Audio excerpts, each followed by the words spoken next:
foli ni walimadɔn bɛ aw ye nin tuma in b'a sɔrɔ aw minnu sigilen don k'aw ɲɛmada walasa kunnafoniw bɛ se ka sɔrɔ Mali kunkan ani diɲɛ fan wɛrɛw kunkan nin y'a tuma selen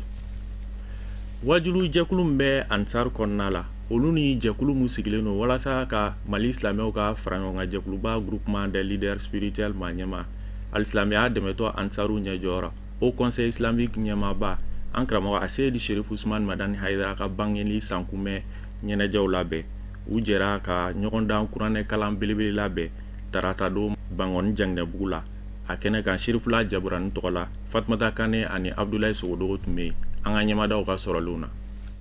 Nin kalanden ninnu tun ka ca ni maa 30 ye minnu ni u bɔra Mɛnɛrisa kalansow la Ansaru tɔgɔla Bamako walasa ni kana u ka kalanso jɔyɔrɔ fa alikuranɛ kalan ɲɔgɔndan na o min hakilina ɲuman bɔra u du yɔrɔ ka bɔ Ansaru ka section na Bamako ka fara 12 ko labɛnkulu ka jɛɲɔgɔnya baaraw kan ni ɲɔgɔndanba min ni a taara ka ɲɛsin alikuranɛ kalanni ma a bɛ don kadara min kɔnɔ o de ye an fa ani an karamɔgɔ ni ale silamɛya diinɛ dɛmɛtɔ Ansaru ɲɛjɔyɔrɔ Seydi Cherif Ousmane Madani Haidara a ka bangeni sankunbɛn nisɔndiyaw kɔnɔna na. Bɛɛ fɔlen kɔrɔ kɔfɛ wula in na an bɛ sigi min na o ye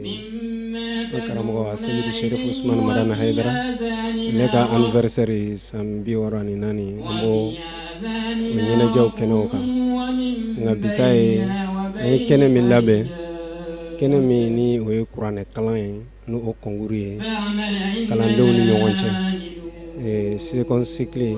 ale ni premier cycle. Première cycle, 5e année, 6e année, second cycle, 7e, 8e, 9e. Kana ka concours kɛ u ni ɲɔgɔn cɛ kuranɛ kalan na. Mais a bɛ kɛ u ka programme yɛrɛ de kɔnɔ. U bɛ programme yɛrɛ kalannen. A bɛ kɛ ka bɛn o programme yɛrɛ de ma. Donc an b'o kɛnɛ de ka wulada in na ni Ala sɔnna ma. Bon kalanyɔrɔw caman participera la kosɛbɛ. Bon a kɛli fana ye fɛnba de ye kosɛbɛ barisa a nafa ye jumɛn a nafa fɔlɔ yɛrɛ ye min ye kalandenw ka programme a b'u dɛmɛ o tali la kelen filanan a b'u bila fana u k'u intéressé halisa kuranɛ yɛrɛ la ka kuranɛ yɛrɛ fana kalanni a kalancogo ɲuman na tajwidu la fɛn na k'o fana ɲɛɲini tuguni donc o la nafa ka bon kosɛbɛ. Ni kalanden 30 ani kɔ in na kalanden 13 o de sugantira sebaya kunda wa jɔnjɔndi kɛra ka ɲɛsin u kelen-kelenna bɛɛ lajɛlen ma o lajalifɛnw na alikuranɛ bɛ a la ka se fini donta ma ni o ye bazɛn ye ani wariw a lajɛrɛ in senfɛ Fédération Ansardine International ɲɛmayaso y'a ka nisɔndiyaw yira kosɛbɛ ni ka labana ka bonyamasegin kɛ ka ɲɛsin kalankaramɔgɔw ma ka da u ka baaraw kɛcogo ɲumanyaw kan. Ka madraso minnu bɛ Ansardine tɔgɔ la n'o y'an karamɔgɔ Seydi Cherif Ousmane Madani Haidara ale ka madraso minnu bɛ Bamakɔ yan concours in bilala olu ni ɲɔgɔn cɛ kuranɛ kalan sira kan donc an b'o kɛnɛ de kan vraiment an y'a ye k'a fɔ kuranɛ kalan an y'a ye k'a fɔ cɛsiri b'u la sabula u ka question nana na cogo minnu na question minnu don nɔgɔmanw tɛ parce que n'i bilala kalanjɛ la ten ka taa o ka nɔgɔn mais ka panpan ka taa aya dɔw ta k'a fɔ i ka kalan ka taa danni haya in na n'o y'a sɔrɔ a ma dirisi kosɛbɛ a ka gɛlɛn mais an y'a ye k'a fɔ kalanden ninnu vraiment u ye baara kɛ kosɛbɛ donc an b'o de concours kɛnɛ kan ka bɛn ni an karamɔgɔ ka anniversaire ye a Seydi Cherif Ousmane Madani Haidara a ka san 64 ni naani o anniversaire san yɛlɛma an b'o kɛnɛ de kan donc ni concours in bolodara ka bɛn n'o de ye ni Ala sɔnna ma ni tila kɛra sisan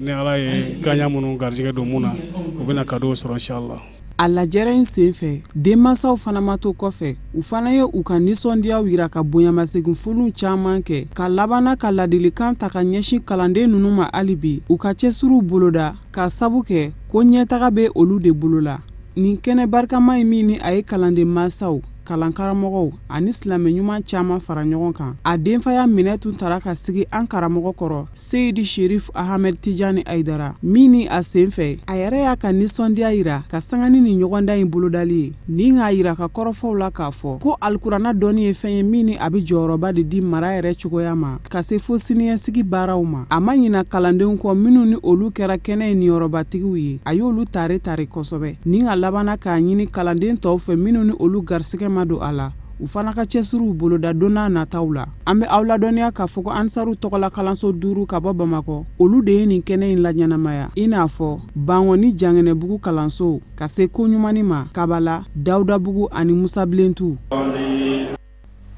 ɲɔgɔndan kuranɛ kalan in kɛnɛ kan Seydi Cherif Ahmed Tijani ye laseli minnu kɛ an ka ɲɛmadaw fɛ. Ale ko a ka kumakan na ko aw la mɔgɔw la sɔn hɛrɛma k'o de ye mɔgɔ min ni a ye alikuranɛ kalan k'a dɔn ka tila ka mɔgɔ wɛrɛ ladɔnniya a la aw mɔgɔ minnu ka fisa a fusamanti min ka fisa ni bɛɛ ye o de ye mɔgɔ min ye alikuranɛ kalan k'a dɔn ka tila ka mɔgɔw ladɔnniya a la o la an filɛ o kɛnɛ kan bi kuranɛ a dɔnni talen ani ladɔnniyaliw kɛlen a kan ka na o n'o de ye musabakatul kurani ye an bɛ o de kɛnɛ kan denmisɛn minnu ye dɔ durusi a la ani minnu sera ka ahkam tajwidiw ka se ka o ɲɛdɔn o ka se ka na o démonstration kɛ ka yira kɛnɛ kan kɛrɛnkɛrɛnnenya la a Seyid Sherif Usman Madana Haidara ale ka anniversaire hukumu kɔnɔna la an bɛ o de la ne de ye fɛn ye min kan ka ɲɛɲini ka dɔn ni caman ɲinan bɛ a kɔ ni o de ye dɔnniyali min filɛ kira Muhamadu Mustafa a ka kumakan sanuman na a ko adibu awladakum ala salasi khisalin ko a ye a denw a y'a jija k'u jogo don k'u lamɔ fɛnba saba kan fɔlɔ ye jumɛn ye hubbi nabiyyikum wa hubbi ahli baytihi wa qira'atil qur'an a ko fɔlɔ a ye a denw lamɔ a ka nabi ɲuman kanu kan a tɛ jɛnya o kan an mago bɛ kelen de la a ye a denw lamɔ kira Muhamadu Mustafa somɔgɔw kanu kan a ye a denw lamɔ kuranɛ dɔnniyali kan kuranɛ kalali kan dɔn a ye a denw lamɔ o kan kira ye nin ɲini jɔnniw fɛ silamɛw an k'a ta k'a lajɛ anw minnu bɛ yen k'a fɔ mara dɔw kalifan bɛ an na n'o ye an ka denbaya ye ko an bɛ miiri k'u kan ka lamɔ kuranɛ dɔnniyali kan kuranɛ faamuli kan kuranɛ kalali kan o mɔgɔ ka dɔgɔ kosɛbɛ fo an ka janto kosɛbɛ alakiraba Muhammad sallallahu ta'ala alaihi wasallam ale bɛ an bila fɛn min baara kɛ la fo an k'a dɔn ko o ye an bɛɛ ma wajibi de an kan k'an jija o la an kan k'an cɛsiri o la ni o ye denw lamɔli ye sabu kuranɛ kalali a bɛ wolo fɛn caman de la nka waatiw yɛrɛ cogoya kama démonstration min fana kɛra ka yira aw la sisan ni o ye denmisɛnw fɛ k'a yira i b'a dɔn k'a fɔ olu mansaw jɛna u kɔ de ka jɛn n'a ye u ka dɔnniya dɔ sɔrɔ o de la u sera ka nin kɛ o la fo ne ni e an min tulo b'a la ni anw ma kɛ fɔlɔ anw de kan ka an jija an ka denmisɛnw fana ka lamɔni kan sabu ni o de ye laɲini ye min ye a bɛ sɔrɔ. 8 mai kalo tile 8 o ye don ye don min ni CEDEAO n'o ye farafinna tilebinfɛ jamanaw ka jɛkulu ye u y'a ta k'a kɛ sirabankan boli kasara kɛlɛli ye o hukumu kɔnɔna la ɲinan ta dakun bɛ tali kɛ mun kan ko san 10 tɛmɛnen baara minnu kɛra k'olu jate minɛ an ka ɲininikɛla Amadu Jalo y'a ka kuma galamani tɛgun ANASER directeur la an ka ɲɛmada ka sɔrɔlenw na an bɛ don min na bi ni o ye ko journée de organisation pour la sécurité routière aux célébrations ye donc an b'o o kɛnɛ de kan bi a ta ko 5nan o ye ɲinan ye donc Mali ye a journée célébrée depuis a daminɛna don min fɔ ɲinan a célébration tile kelen ma deli ka tɛmɛ Mali kan. Alors, journée de la sécurité routière, journée de l'organisation pour la sécurité routière en Afrique de l'Ouest, n'a pas fait ko Osrao mun yɛrɛ de do fɔlɔ. Osrao ye jɛkulu ye, jɛkulu min sigila sen kan Abuja, CEDEAO kɔnɔna la. Donc a sigira le 8 mai 2008. Donc jɛkulu in kun foyi tɛ jɛkulu in na ni sirabaka kasara kɛlɛli tɛ.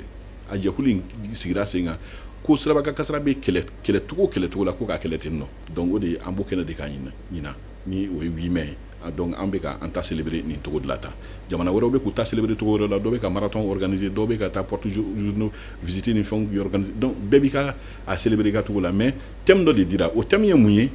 ko san 10 kɔnɔna la ni an b'a fɔ ma ko décennie d'action de sécurité routière ko an sera ka fɛn minnu kɛ san 10 in kɔnɔna la ko an ka olu fɛnw olu ɲɛfɔ hakili jiginna décennie de sécurité routière tɛ dɔwɛrɛ ye n'i ye a jateminɛ diɲɛ bɛɛ bɛ ɲɔgɔn sɔrɔ tɔnba min kɔnɔna la n'an b'a fɔ o ma ko Nations Unies olu de ye jateminɛ kɛ ko sirabaka kasara ko libaliya a kasara bɛ ka juguya kojugu donc ni kasara bɛ ka juguya kojugu n'an ma fɛn kɛ dabali tigɛ k'a ko bɛ juguya kojugu ko donc an ka fɛɛrɛ kɛ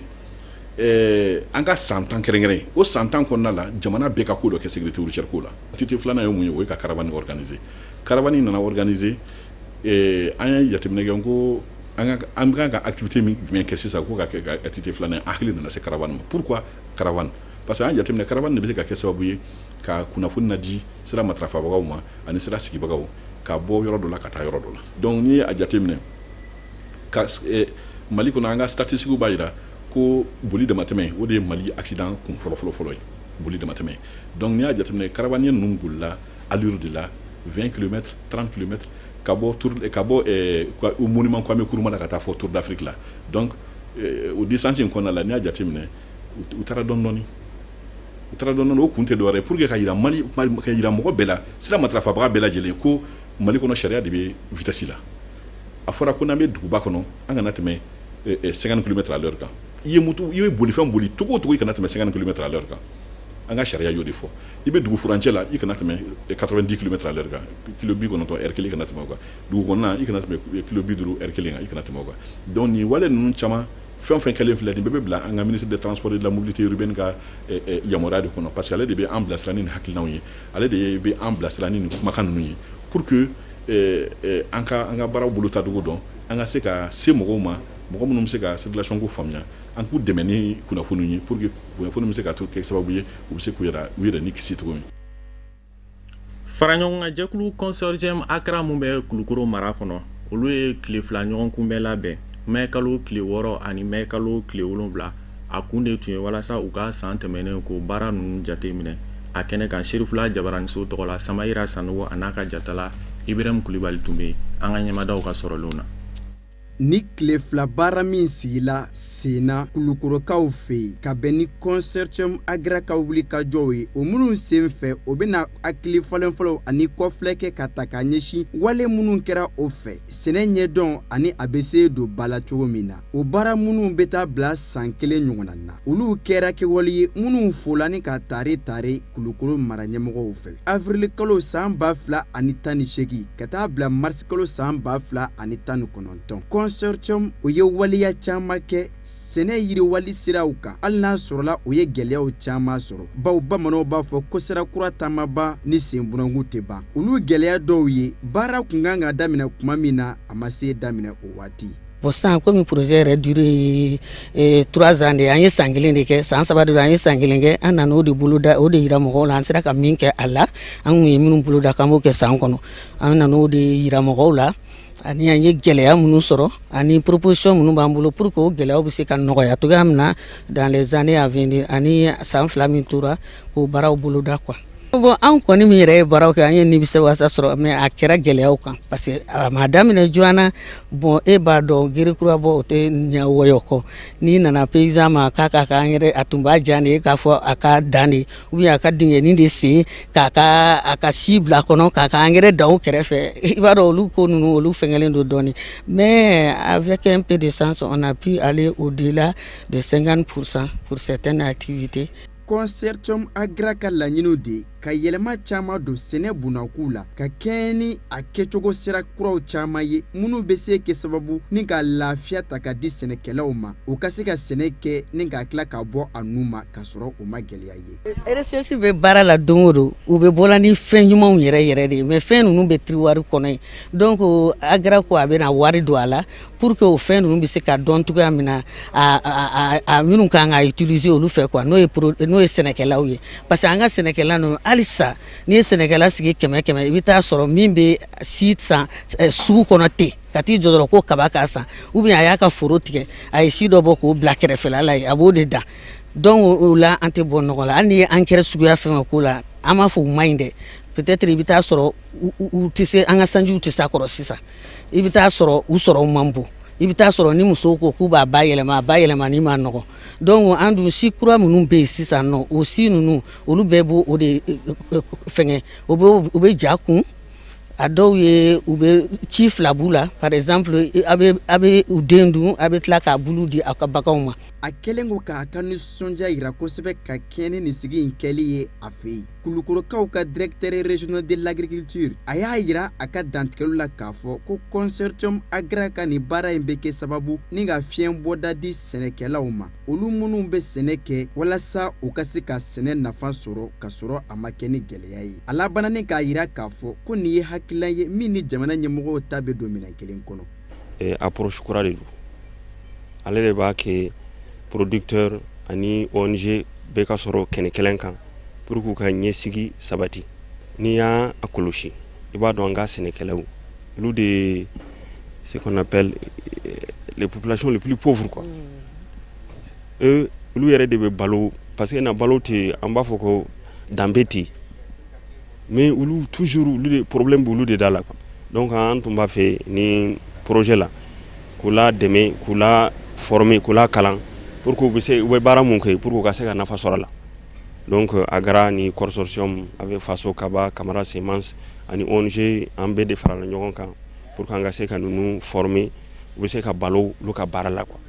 An ma ladɔnniya k'a fɔ ko ni baara nin kɛra sababu ka mɔgɔ 45 ɲɔgɔn kafo minnu bɔra Kulukoro région cercle 6 ani Bamako district faaba kɔnɔna na. O de b'an sɛnsɛn ka diɲɛ fan wɛrɛ kibaruyaw sɔrɔ minnu bɛna lase karamɔgɔ Musa Fɔnba fɛ.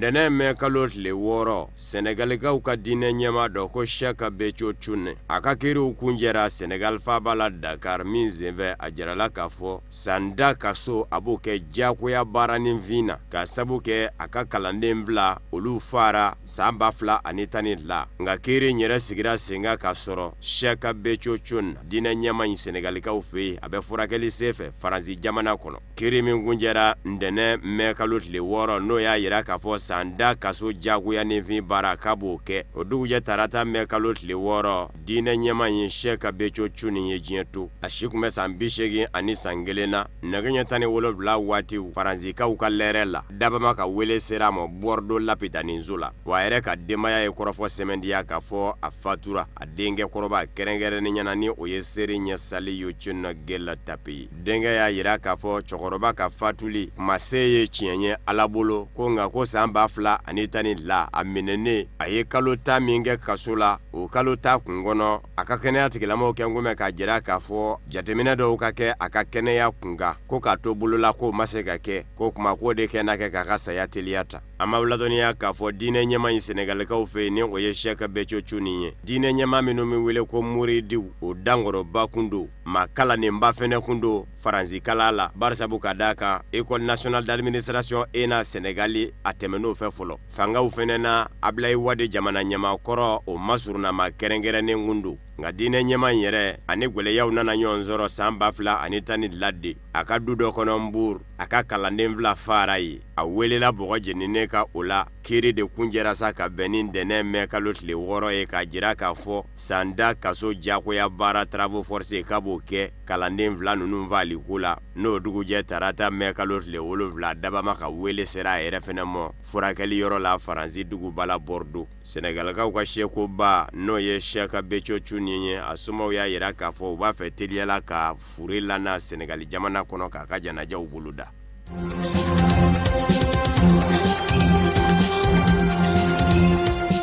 Benin faaba la Cotonou kɛrɛnkɛrɛnnen ɲɛna jamana ɲɛmakɔrɔ Yayi Boni nsigi bɛ kin min na lakana tigilamɔgɔw bɛ ka ye jamana ɲɛma ka so da fɛ an b'a ladɔnniya k'a fɔ ɲɔɲɔ ni ɲaɲa de wulila ka tabila forobamugu la jamana ɲɛma Yayi Boni kɛlen k'a fɔ a nɔfɛmaw ni jamanadenw ye u kan'u sen don wasadensigi kalata la wasadensigi kalata min bɛ ka labɛn jamana ɲɛma Patrice Talon n'a ka fanga fɛ fanga sinamatɔnw kɔ o tɛmɛnen kɔfɛ ko Patrice Talon b'a fɛ ka wasadensigi kalata min labɛn k'a ka jɔ lakana tigilamɔgɔw de ni a kanubaw carakara ɲɔgɔn na ye barisabu ka d'a kan maaw nana bala k'a ye k'a fɔ Toma Boni Yayi ka so bɛ ka koli lakana tigilamɔgɔw fɛ kanubaw fɛnɛ nana o y'a sɔrɔ ŋunuŋunu barika fɛnɛ bonyana ka ban Cotonou Beninba ba la ko jamana ɲɛmakɔrɔ Boni Yayi minɛtɔ don Patrice Talon ka fanga fɛ hali n'o y'a sɔrɔla k'a fɔ fanga ye kuma ngalontigiya k'a fɔ u t'a fɛ ka jamana ɲɛmakɔrɔ Toma Boni Yayi minɛ a yɛrɛ bilama dan tɛ fanga na bilen o de kosɔn a ye sɛbɛnni dɔ kɛ ka ɲɛsin farafinna jamana ɲɛmɔgɔw mɔ kɛrɛnkɛrɛnnen ɲɛna minnu bɛ farafinna tile bi yanfan fɛ jamana ɲɛma Senegalikaw fɛ yen Macky Sall ani Muhammadu Buhari Nigeria jamana ɲɛma Boni Yayi kɛn bɛ k'a sɛbɛn ko hali bi ale ka so koli bɛ lakana tigilamɔgɔw fɛ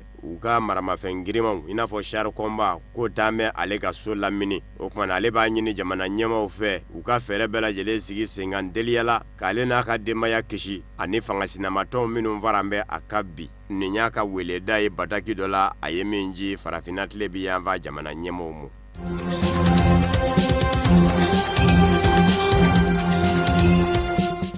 Kongo Kinshasa jamana kono sigasigana be maminu gunga ko jenseleke nani tomba Nations Unies ka hadamadenya hake lapasa jekulu a sigasigale kela o minu njuyera na be nyini ka sanvla bobbi ko ni manunu don yorobi songa yiro kuna foni de na mebo ka bi ka fo olu fena yu yere ta ka bo kasula kaso koloshiba unyinemo Amerike jamana yaka kona gwajira kula nga Kongo Kinshasa ka ufe surasikiri nyama mimbe ni oye General Timamu Kutuye ale kuna foni de kenado sigi senga tarata ka beni manunu nga boleliye marala adamadenya hake la pasaba nunu mvara maramina ni oye kasaye kananga ka ufe ka jira ka fo nindi foibo kiri tabulu nyumana mafla o minu mbolila ka bo kasula ni sigasigana be ukunga ka fo don yorobi songa ye adamadenya hake la pasaba nunu nga fali kula evarisa ilunga lamu ani shaba kanowa ukumi delika ye kiri blo ere kono ka ba kunyininga udalakala jenseleke nani toma Nations Unies ka mafla o minu ngunduna uketo ka shu yoro nyini walekele ka hadamadenya burujali walekele aburujabalia ka nyininga don nabe sena Kongo Kinshasa jamana kono ni utura o nyenyini ne fefo ku kundo kelenye Swede jamana denye ko Zeida Catalan musulaka do kelenye Ameriki jamana denye ko Michael Sharp nga surasiya kiri nyema bayin aya yira ka fo maminu ngele leniye ku yere ta kabo kasula kerengere ni nyana ilunga lumu kwa ka boleleti fenjien bawo akumana kaso kono ka ba kiri blo kono aye fenjama vo mako kunjongu me fena kwa yo befo ka ba ko kumana kaka boleleti fenjien kiri tabulu nyumana ko seza ko koto erebe femi mbulo oye Jean Bosco Mukanda ni ale ye surasi nyema ye afole doko ale don yorobe ma afla ofene kundolila o ale fene sanve ma ware obe wa koko bode no fe no de maminu ngele le ni ku yereta ko namugula soko do sa ko ingono marsiga lot le tani fla samba fla anitani wolo fla ni adama dinya hake la passage kulu ma fla nunu jenseleke nani tomba Nations Unies tokola ulude kumeka dinge ba unyini usomi meka fo ma chama shudo me dinge ba uminu ngona ni ukama ko foso commune kasai maradola uyerushina ka balaka tunundure unyini na katabo ushudeka jengeru fa baye amase nyedo halibi utara sega sega like economy na mamurukle njakulu membe olu mawde kera ukundo bawye jango ukanabo ukakoda ukala mosawa walekele jamana nyemo yoru ye kundelu minunga ayoro ulaye ni olu ka dinge bawbe ka machama shuga nyongaye jamana nyemo tafe odeka donzawa haliba nyiningali tomi ko nimbe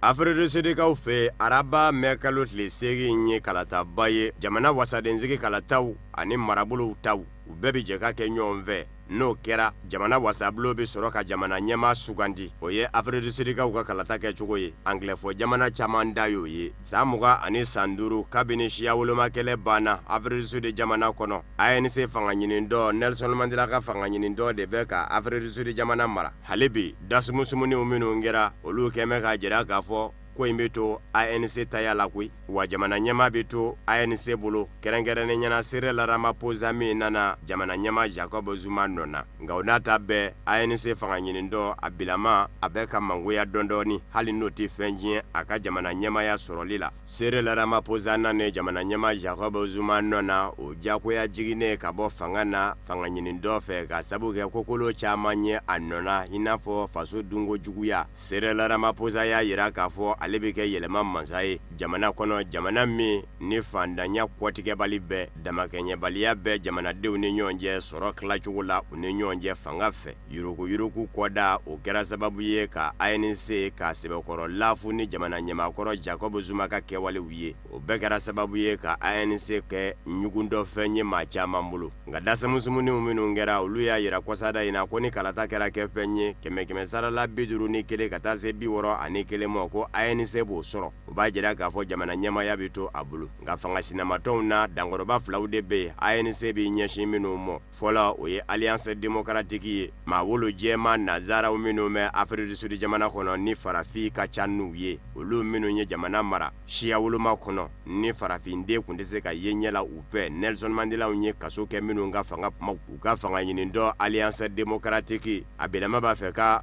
fanga nyini ndo min varida oye shia bela jelebi nyonzoro fanga nyini ndo min ngono ye ode koso oye uka nazara fanga nyini ndo nyema ya tako di farafin de do mo ni nyashi fola ye okake Alliance Démocratique nazara uka fanga nyini ndo maminu ngumu nedo ANC la a bɛ to k'i bolo mɔnabɔ olu le nɔfɛ ka ngazalo ka na n'u y'a fa kɛrɛnkɛrɛnnen ɲɛna farafinden minnu mɛnna ANC nɔfɛ n'u jigi tigɛra a la nka ANC yɛrɛ a bɛ siran fanga ɲini dɔ yɛrɛ min ɲɛ kosɛbɛ fana o ye denmisɛnnin cɛmagwɛni ka fanga ɲini dɔ ye Julius Malema min ko mɛ ANC yɛrɛ la n'a n'u ma ɲɛ sigila ka sabu kɛ jamana ɲɛmakɔrɔ Jacob Zuma ka kɛwalew ye n'a gwɛnna ka bɔ fanga ɲini dɔ la a yɛrɛ fana ka taa a yɛrɛ tɔgɔ la fanga ɲini dɔ sigi ko combattant pour la liberté économique o bɛ sɔn ka ANC kɔnɔ guwa barisabu ka d'a kan o ka kɛlɛ musalaka t'o u ye dileki bilenma de b'u la wa u kɛn bɛ ka jira k'a fɔ olu ye fandanw lapasabaw de ye u b'a fɛ sɔrɔ a ka tila k'a damakɛɲɛ jamanadenw ni ɲɔgɔn cɛ dɔ kana pisaya ni dɔ ye.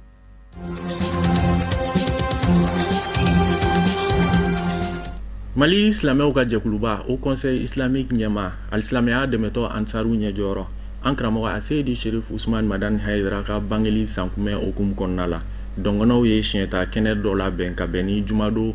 mɛ kalo tile 3 ye Bangɔni Janginɛbugu la Bubakar Traoré ani Baba Keita tun bɛ Sherifula Jabaraniso tɔgɔ la an ka ɲɛmadaw ka sɔrɔlu na.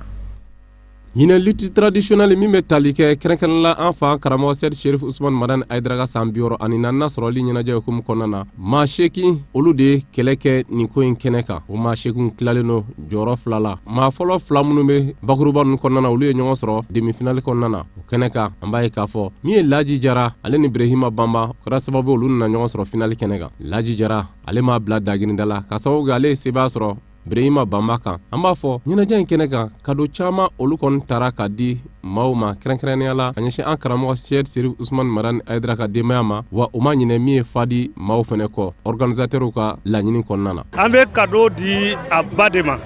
a ba n'o ye Basitan Traoré kado min d'a ma o ye dɔgɔnɔ fini de fini de tɔgɔ ko sabali tɔnɔ tɛ ban n'i y'a ye an karamɔgɔ n'a fɔra Seydi Sherif Usman Madani Haidara a ba de don a ba ka sabali a n'a ka muɲu ani a ka ko kun a n'a ka hɔrɔnya n'a ka ladiriya ani a ka cɛlasigi ɲuman o de y'a to o sabali de y'a to a tɔgɔ welela cɛw cɛla o de la an b'o fini di a ba ma an t'i da a ba dɔrɔn ma dɛ mɔgɔ mɔgɔ ye baara kɛ ansari kɔnɔ n'i ye cɛ ŋana ye ansari kɔnɔ hali an t'i ɲini ka dɔn yɛrɛ hali i kana an dɔn ye an bɛ kado d'i ma ka kado kɔrɔma d'i ma cɛ ŋanaw ka sentiri an b'a d'i ma an ye sentiri 3 di an ye sentiri 1 di Ali Sidibe ma a 2nan an y'a di Baba Dambele ma Cafin Baba Dambele a 3nan an ye Boyini Kulubali an y'a d'o ma a 4nan an y'a di Solo Jara ma bon ninnu bɛɛ ye cɛ ŋanaw de ye Abubakari Karambe fana an ye a di a ma sentiri gardi cɛ ŋana de don sécurité don kabini a fitini y'a daminɛ su kelen m'a to a ma si a ka so o de y'a to an ye cɛ ŋanaw ka sentiri d'a ma ɲinanta an y'a di an baw de ma baw an ye min d'u ma fini de tɔgɔ ko dati lambeji kɔrɔ o kɔrɔ ko kɔniyati lankansa a ye ne diɲɛlatigɛ a ye segin ko a ka ko daminɛ na cogoya min na sɛgɛn na fo ka na bila bi la Ala y'a kunna wolo bi donc maintenant an baw ka kan ka fini dɔ de siri ka yira la ko kɔniyati lankansa o de la an ye finiw de kala ka dan gese la k'a di ko kɔniyati lankansa bon n'o bɔra yen fana an ye kuna min di kuna in ye an baw ta ye an baw de y'a to u ye walidenw ladon u ye u yɛrɛdenw ladon ansaruw bɛɛ ba don an b'a fɛ u ka kɛ diɲɛ bɛɛ ba ye u ka to tobi k'a don kuna in kɔnɔ ansaru bɛɛ k'a dun diɲɛ bɛɛ k'a dun o de la kuna in de tɔgɔ an ka kan na ko Baɲangara ni to fara la jama de b'a dun o de la an y'a kanu ka kuna in d'u ma bon an ye sigilankuru di an ba ma n'o ye Ina Haidara ye sigilankuru o ye cɛlasigi ɲuman de an ye duwawu k'a ye a mamuso tɛmɛna sira min na Ala k'a bila o sira kan o kurun de ye o ye. Bɛ dɔgɔnɔw fo ka barika da u ye cɛsiri min b'u la diinɛko la ani adamadenya la ani tilennenya yɛrɛ la a dogolen tɛ mɔgɔ si la donc an b'u fo u nana siɲɛta duman mun labɛn k'a kɛ an karamɔgɔ ka anniversaire bonya kama san o san u bɛ nin baara kelen in kɛ san o san u ye cadeau fana minnu di a diyara ye kosɛbɛ san caman na u ye cadeau camanw di ka tɛmɛ ɲinan ta fana mɔgɔ minnu garijɛgɛ donna o la an bɛ dugawu k'u ye Ala k'a kɛ si ni kɛnɛya ye Ala ka karamɔgɔ ka anniversaire ni Ala k'a ɲɔgɔnna caman yira an na Ala ka kira kanu kosɔn sɔli ala rasuli aw bɛɛ ni ce aw ni baraji an bɛ kɛnɛba kan n'o ye an karamɔgɔ an'an fa Aseyd Cherif Ousmane Madani Haidara